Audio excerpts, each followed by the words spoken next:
BRS పార్టీకి మరో shock. BRS senior నేత 35వ వార్డు కార్పొరేటర్ సాధవేణి శ్రీనివాస్ బీఆర్ఎస్ కు రాజీనామా చేశారు.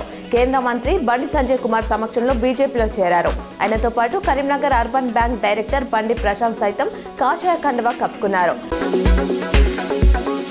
కరీంనగర్లో 42వ డివిజన్ కు చెందిన కాంగ్రెస్ పార్టీ సీనియర్ నాయకులు మహమ్మద్ ఖాలిద్ ఆలీ, వారి అనుచరులు 20 మందితో కలిసి మాజీ మంత్రి కరీంనగర్ ఎమ్మెల్యే గంగుల కమలాకర్ సమక్షంలో బీఆర్ఎస్ పార్టీలో చేరారు.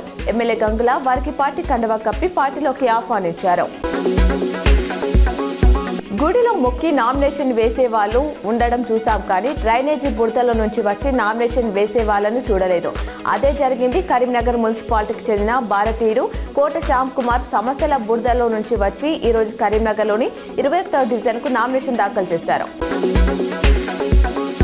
మున్సిపల్ ఎన్నికల నేపథ్యంలో సిరిసిల్ల మున్సిపల్ పరిధిలో రగుడు వద్ద ఏర్పాటు చేసిన ఎస్ఎస్టీ చెక్ పోస్ట్ ను జిల్లా మున్సిపల్ ఎన్నికల సాధారణ పరిశీలకులు, వ్యయ పరిశీలకులు డాక్టర్ శ్రీనివాస్ రెడ్డి, రాజ్ కుమార్ తనిఖీ చేశారు.